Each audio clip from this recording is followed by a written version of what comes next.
역대상 14장 말씀을 가지고 예수 믿어도 복이 없다, 예수 믿어도 복이 없다라는 제목으로 하나님 말씀 나누겠습니다. 오늘 보면 14장은 하나님께서 다윗에게 복을 주셔서 예루살렘의 왕궁을 건립하고 블레셋과의 전쟁에서 승리하는 내용입니다. 자, 다윗이 왕이 되었습니다. 왕이 된 것은 하나님께서 복을 주신 이유다라고 말합니다. 그렇게 왕이 된 다윗에게 하나님이 더욱 복을 주셨는데 왕권도 튼튼히 하셨고 불안한 왕, 인기 없고 힘없는 왕이 아니라 인기 있고 강한 왕이 되었다라고 성경이 말합니다. 또한 주변 국가인 블레셋과의 전쟁에서도 이기게 하셨다라는 거예요. 무슨 말입니까? 국제적으로도 명성을 얻는 복까지 주셨다라는 것입니다. 또한 오늘 본문을 보면 아내들과 자녀 이야기도 나옵니다. 이게 무슨 말입니까? 이 또한 복이다라는 거예요. 이처럼 다윗은 하나님에게 복을 많이 받았습니다. 그런데 여러분 오늘 성경을 보면 위치가 좀 특이합니다. 앞에 13장에서 다시 말하면 금요철회 때 나눈 말씀 13장에서 다윗이 언약궤를 옮겼죠. 어디서 어디로? 기럇 여아림이라는 도시에서 예루살렘으로 언약궤를 옮겼잖아요. 우여곡절이 많았죠. 처음에 실패했죠. 수레로 옮기려다가 수레가 덜컹거리는 걸 웃사가 잡았다가 죽었죠. 하나님의 말씀대로 선한 의도로 하는 것도 좋지만 말씀대로 해야 돼요. 내가 선한 의도인데 하나님이 이렇게 너무한 거 아니세요? 아니요. 초신자 때는 그럴 수 있어요. 그러나 시간이 지나가면 말씀대로 살아야 돼요. 의도만 좋아서는 안 돼요. 마음만 순수해서는 안 돼요. 말씀대로 지켜야죠. 그래야 하나님이 복을 주신다라는 게 중요한 메시지예요. 그래서 어떻게 해요? 웃사가 죽었어요. 중요한 건 다윗이 삐지지 않았어요. 다윗이 시험 들지 않았어요. 내가 뭘 잘못했나 보다 석 달 동안 기다렸죠. 오베데돔 집이 복을 받았어요. 그 언약궤를 갖고 있던 오베데돔 집이 저주가 아니라 복을 받는 걸 보고 다윗이 어떻게 합니까? 다시 도전하죠. 그러면 어떻게 해야 되나? 내가 말씀을 대로 안 했구나. 하나님의 일을 하는 것 중요하지만 하나님의 말씀대로 해야 되는구나. 하나님이 법궤를 어떻게 옮기라고 말합니까? 제사장, 레위인, 특별히 그것 중에서도 고핫 자손. 여기서 우리는 알 수 있죠? 하나님은 정확하신 분이에요. 그냥 대충대충 하는 게 아니라 얼렁뚱땅하고 하는 게 아니라 해도 제대로 해야 돼요. 해도 정확하게 해야 돼요. 그래야 복을 받아요. 다윗이 어떻게 합니까? 내가 잘못 알았구나. 마음만 순수하다고 선한 의도라고 그냥 하나님이 오냐 이런 게 아니구나. 말씀대로 이제 지켜야 되는구나. 이제 나는 옛날 어린아이 신앙이 아니라 이제 왕 정도 되었으면 하나님의 마음도 알고 의중도 알고 어른의 믿음으로 살아야 되는구나 깨닫고 어떻게 해요? 말씀대로 옮기죠. 고아자손 불러 모으고 어깨, 그것도 어깨예요. 그냥 이렇게 들고 가면 안 돼요. 어깨에다가 법궤를 메고 그리고 6발걸음씩 걸은 다음에 거기서 또 제사까지 드려요. 이건 없는 거예요. 그런데 다윗이 어떻게 해요? 철저하게 했더라는 거예요. 그리고 언약궤가 예루살렘으로 들어왔어요. 하나님이 허락하셨어요. 얼마나 복된 일입니까?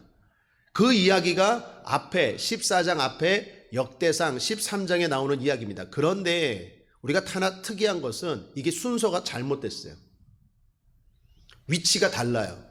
다시 말하면 오늘 역대상 14장에서 다윗이 블레셋을 이기고 왕권이 강화되고 자녀들을 낳고 이런 이야기가 어제 법궤를 옮긴 그 이야기 서로 위치가 달라요. 사무엘 하에 보면 이게 먼저예요. 오늘 14장이 먼저고 법궤 이야기는 나중이에요. 자, 그렇다면 문제는 뭡니까? 왜 역대상이 이걸 바꿔놨을까요? 그리고 그렇게 바꿔도 되는 겁니까? 자, 먼저 왜 바꿔놨을까요? 하고 싶은 얘기가 있는 거예요.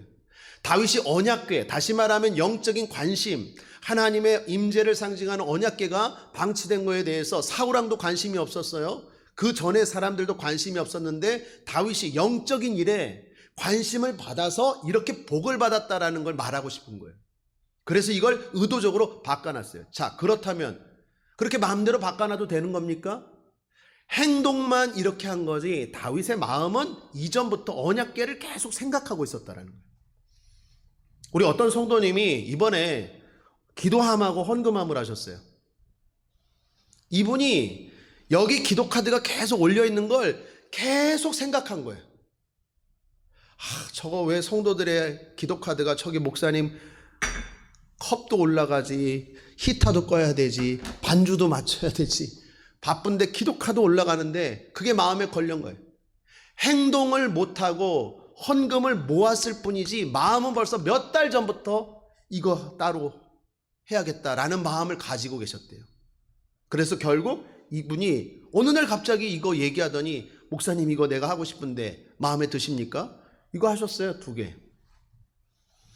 다윗도 그런 거예요. 내가 저 언약궤를 옮겨야 되는데 내가 왕궁은 짓고 하나님의 언약궤는 저렇게 방치되어 있는데 저거 어떻게 하나 마음은 진작부터 있었어요. 그런데 그걸 어떻게 해요? 행동으로 옮겼는데 역대상 기자가 지금 말하고 싶은 건 그렇게 했기 때문에 다윗이 14장에서 이렇게 외적으로도 복을 받고 가정적으로도 복을 받고 왕권도 되고 강화되고 축복을 받았다. 이거 말하고 싶은 거예요. 자, 사랑하는 여러분, 예수 믿으면 구원 받습니다. 그런데 예수 잘 믿으면 복 받습니까? 받습니다. 오늘 성경은 분명히 말합니다. 예수 잘 믿으면 복을 받습니다. 자, 그러면 어떤 분은 이렇게 질문할 수 있을 겁니다. 나는 예수를 믿는데 왜 이렇게 복을 받지 못합니까? 나는 예수를 믿는데도 왜 이렇게 살고 나는 왕도 못 되고 전쟁에서 승리도 못하고 가정도 불안합니까? 그런 분들 계시다면 또 계실 것 같아요. 이유는 2가지입니다. 한번 살펴보고 바라기는 여러분 예수 잘 믿고 꼭 영혼이 잘된 같이 범사가 형통하고 강건한 복 받게 되기를 주님의 이름으로 축원합니다. 예수 믿으면 구원이고 예수 잘 믿으면 축복입니다. 반드시 그래요. 자, 그렇지 못한 분들 첫 번째, 스스로 속고 있진 않는지 자신을 점검해 보십시오. 사실 저만 보아도 그랬어요. 저는 복을 많이 받았습니다. 그러나 이전에는 그걸 몰랐어요. 마치 내가 누리는 게 당연하다고 생각했어요. 그런데 돌아보니까 아니었어요. 모두가 하나님의 은혜였어요. 단지 다윗과 똑같은 복이 아닐 뿐이지 하나님이 저에게 맞는 복을 많이 주셨습니다. 근데 그동안 속고 있었던 거예요. 제 자신에게 마귀에게. 우리 흔히 땡큐와 띵크는 어원이 같다 그러죠. 땡큐, 감사, 띵크, 생각. 생각해보면 감사할 수 있다는 거예요. 여러분도 마찬가지입니다. 가만 돌아보십시오. 감사할 일이 많지 않습니까? 감사할 일이 얼마나 많습니까? 저도 마찬가지입니다. 감사할 일이 너무 많았는데 내 스스로 속고 있었어요. 모르고 있었어요. 이게 당연하다고 생각했어요. 하나님의 은혜인지도 모르고 그걸 당연하게 생각했다라는 것입니다. 그러므로 오늘 혹시 나는 복을 못 받았는데요, 예수 잘 믿어도 복을 못 받았는데요 하는 분들은 먼저 이거 욕심 아닌가, 내가 너무 욕심이 많은 거 아닌가, 하나님 앞에 돌아보고 감사부터 먼저 회복하기를 주님의 이름으로 축원합니다. 자, 2번째, 그럼에도 불구하고 목사님 냉정하게 나는 정말 복 받지 못하고 있어요. 내가 예수 잘 믿은 것 같은데 나는 복 받지 못하고 있는 것 같아요 라고 말하는 분들 계신다면 오늘 다윗과 같은 믿음인지를 살펴보십시오. 여러분, 믿음은 씨와 같습니다.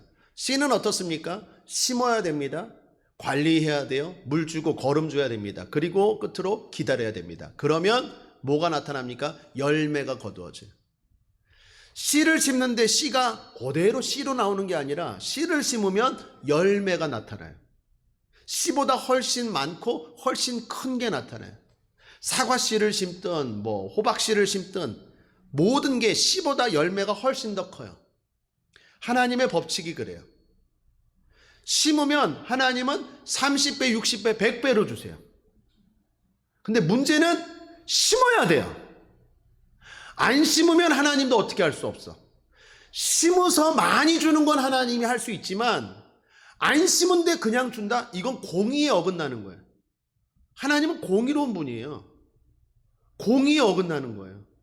그래서 그건 못해요. 하나님도 어쩔 수 없어요. 그러나 일단 심은 거에 대해서 많이 주는 거는 하나님이 할 수 있어요. 누가 뭐라 그러지 않아요. 하나님의 공의에 대해서 도전하지 못해요. 그러므로 일단 심어야 돼요. 심기만 하면 하나님이 주십니다. 다윗과 같이 심어야 돼요. 다윗과 같이 믿음으로 살아야 됩니다. 자, 그렇다면 다윗과 같은 믿음은 어떤 믿음인데요? 다윗이 무엇 때문에 이렇게 복을 받았습니까? 믿음으로 심었다니까요. 그 심은 게 뭔데요? 오늘 2가지만 나누겠습니다. 그리고 복 받게 되길 바랍니다. 첫 번째, 깨닫는 믿음이에요. 깨닫는 믿음. 여러분 2절을 보십시오. 함께 읽겠습니다. 시작. 다윗이 여호와께서 자기로 이스라엘 왕을 삼으신 줄을 깨달았으니. 할렐루야. 다윗이 왕이 되고 나서 깨달았어요. 부족한 내가 왕이 된 건 하나님이 세운 거다라는 걸 깨달았어요. 여러분, 이게 위대한 것은, 이게 놀라운 것은 다윗이 왕이 되고 나서도 이걸 깨달았다라는 거예요.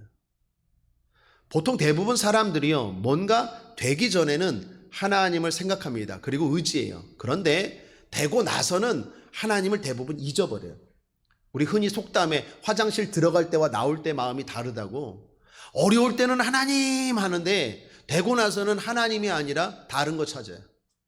다윗이 위대한 건 뭐냐? 왕이 되고 나서도 하나님이 왕 되시게 하신 것을 깨달았다라는 거예요. 깨닫는 믿음 갖게 되길 바랍니다. 복음성가 가수 가운데 최용덕 집사님이라는 분 계시죠. 많은 복음성가 부르신 분입니다. 이분이 어느 순간 사역을 하면서도 만족감이 없었어요. 찬양하면서도.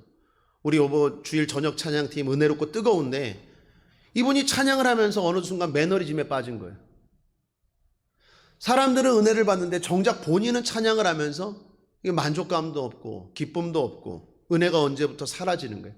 그러니까 행위만 남는 거예요. 행위. 마음은 없이. 그러다가 어느 집회에 갔는데 어떤 청년이 찬양을 하는데 막 박수 치는데 뺨때기를 때리더래요. 자기 뺨때기를. 좀 미친 거 아니야? 이상한 청년 아니야? 왜 저러는 거야? 다만 봤더니요, 한쪽 팔이 없는 거예요.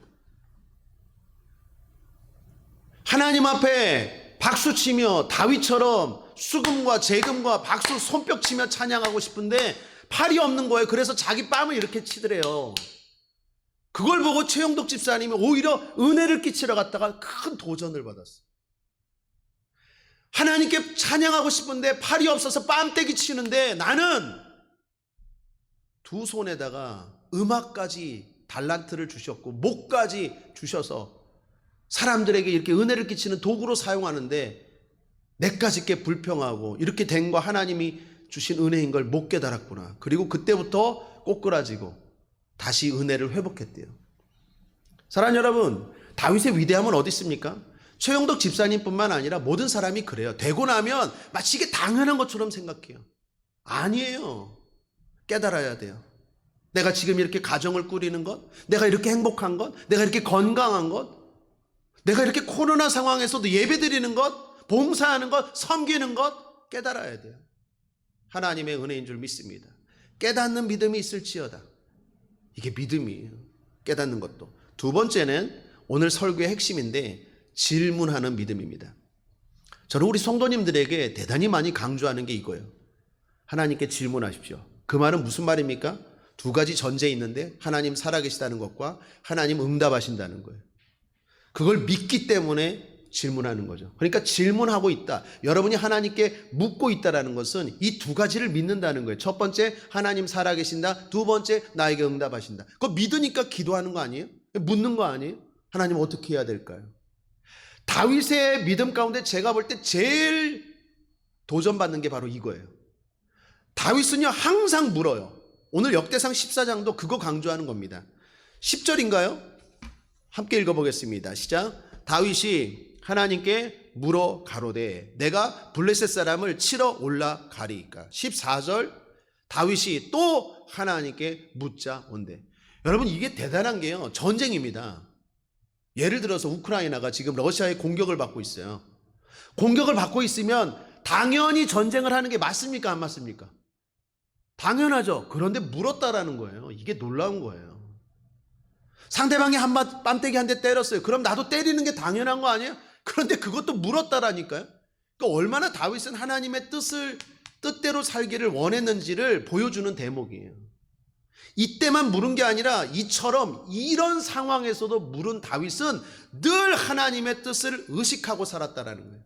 그래서 자기 마음대로 자기 생각대로 자기 뜻대로 살다가 낭패하는 게 아니라 어떤 일을 하던 하나님의 뜻을 물었대요. 또 묻자온대. 또 묻자온대.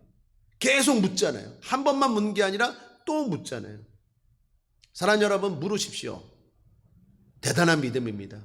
묻고 있다는 것 자체가 믿음이 있다라는 거고 그 사람은 하나님이 복 주실 사람인 줄 믿습니다.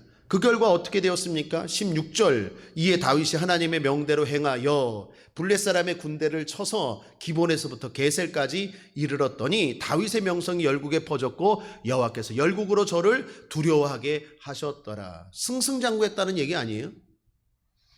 이처럼 하나님 모든 일에 다윗이 하나님께 물었다, 묻고 행동했다라는 것입니다. 길도 아닌 곳에서 길 만들어 달라고 땡깡 쓰지 말고 하나님이 인도하시는 길을 찾고 묻고 순종하며 나아가는 지혜로운 저와 여러분 되길 바랍니다. 자, 덧붙여서 질문할 때 기억할 게 있습니다. 하나님 어떻게 응답하실까요? 경험 안 해보셨습니까? 경험해 보셨잖아요. 하나님 물으시면 응답하십니다. 어떻게 응답하세요? 아멘. 맞습니다, 집사님. 말씀으로. 근데 답은 다양해요. 다양해요. 자, 사람의 대화처럼 육성으로 대답할 때도 있어요. 또 하나, 꿈을 통해도 말씀하실 때 있어요. 이게 다 성경에 나오는 이야기. 또 하나, 제사장을 통해서, 목회자나 사람을 통해서 응답하실 때도 있어요. 또 하나, 정직한 생각으로 응답하실 때도 있어요. 내가 냉정하게 봤을 때, 이거 하나님의 응답이야. 내 욕심 아니야. 다윗의 경우는 어땠을까요? 다윗의 경우를 보면 공식적인 일은 제사장을 통해 물어요. 사무엘 선지자, 나단 선지자, 갓 선지자 또는 제사장들 통해 물어요. 개인적인 일은 생각을 통해 하나님의 응답을 많이 받아요. 다윗 같은 경우에. 공식적인 일, 나라와 관련된 일, 공개적인 일은 공적인 제사장들이나 아니면 선지자들 통해서 묻고, 자기 신변에 관련된 개인적인 일은 생각을 통해서 기도하고 하나님 앞에 응답을 받아요. 자, 오늘날도 하나님 이렇게 응답하실까요? 아멘. 오늘날도 이렇게 응답하십니다. 꿈으로도 응답하세요. 생각으로도 응답하세요. 또 제사장, 목회자, 주변 사람들, 신앙인들을 통해서도 응답하세요. 육성처럼 그렇게 말씀하실 때도 있어요. 그런데 두 가지. 하나는 성경입니다. 우리 집사님 말씀하신 것처럼 오늘날 가장 공식적인 하나님의 말씀 루트가 성경이에요. 말씀이에요. 이 말씀 안에 어지간한 대답은 다 들어있어요. 여러분이 원하는 거에 대한 대답이 성경 안에 다 들어있어요. 그래서 말씀을 많이 아는 사람들은 하나님의 뜻을 잘 분별해요. 혼란이 별로 없어요. 말씀을 많이 읽는 사람은 하나님의 마음을 잘 알고 하나님의 뜻을 잘 알기 때문에 어떻게 해요? 딱 분별이 돼요. 그러니까 하나님의 뜻과 잘못된 길을 걸어가면 벌써 본인이 알아요. 그러니까 말씀을 많이 아는 사람들은 이 하나님의 뜻과 마음에 대한 분별이 잘 돼요. 성경에 거의 답이 다 나와요. 그러므로 사랑하는 여러분, 성경을 많이 읽으시길 바랍니다. 두 번째, 성령입니다. 성령 충만해야 돼요. 여러분 꿈을 꿀 수 있어요? 그런데 모든 꿈이 하나님의 응답은 아니에요. 개꿈도 있어요. 우리 집사람이 어제 개꿈 꿨더라고. 4시부터 일어나서 지금까지 잠을 못 잤대요. 무슨 꿈을 꿨는지 제가 볼 땐 개꿈 같아요. 여러분 모든 꿈이 하나님이 주시는 응답은 아니에요. 그런데 성령 충만하면 이건 하나님이 주시는 응답이다. 그럴 때가 있어요. 우리 집사람도. 제가 들어도 이거 하나님의 메시지인 것 같아. 그러니까 성령 충만해야 이 꿈이 분별이 돼요. 그렇지 않으면 맨날 꿈 꾸고 이게 이 꿈이 맞나 이 꿈이 맞나 분별이 안 돼요. 육성도 마찬가지입니다. 목회자를 통해서도 마찬가지예요. 내가 성령 충만해야 모든 방법에 있어서 하나님의 말씀과 인도하심이 분별되더라라는 것입니다. 그러므로 사랑하는 여러분, 성령 충만할 수 있게 되길 바랍니다. 자, 무엇보다 질문하면 하나님이 책임져 주십니다. 저는 목욕탕 갈 때마다 은혜를 받아요. 맡기지 않는 귀중품은 책임지지 않습니다. 여탕에도 있습니까? 남탕에는 있어요. 남탕 들어가면 거기에 이런 문구 있어요. 맡기지 않은 귀중품은 책임지지 않습니다. 하나님도 마찬가지예요. 기도하면 하나님이 책임져 주세요. 때로는 내가 몰라도 하나님이 책임져 주세요. 반대로 기도하지 않으면 하나님도 어쩔 수 없어요. 그러므로 사랑하는 여러분, 기도하고 맡기십시오. 질문하는 믿음 갖게 되길 바랍니다. 결론입니다. 예수 믿으면 구원받습니다. 예수 잘 믿으면 복 받습니다. 깨닫는 것 믿음입니다. 질문하는 것 더 큰 믿음입니다. 하나님 앞에 기도하고 묻고 복된 길 걸어가는 저와 여러분 되기를 주님의 이름으로 축원합니다. 기도하겠습니다. 좋으신 하나님 아버지 감사합니다. 예수 잘 믿으면 반드시 복을 받습니다. 영혼이 잘된 같이 범사가 형통하며 강건한 복을 받습니다. 다윗과 같은 복을 받습니다. 그러므로 믿음으로 살게 하여 주옵소서. 믿음의 씨를 뿌리고 심는 우리가 되게 하여 주시옵소서. 감사드리며 예수님의 이름으로 축복하고 기도했습니다. 아멘.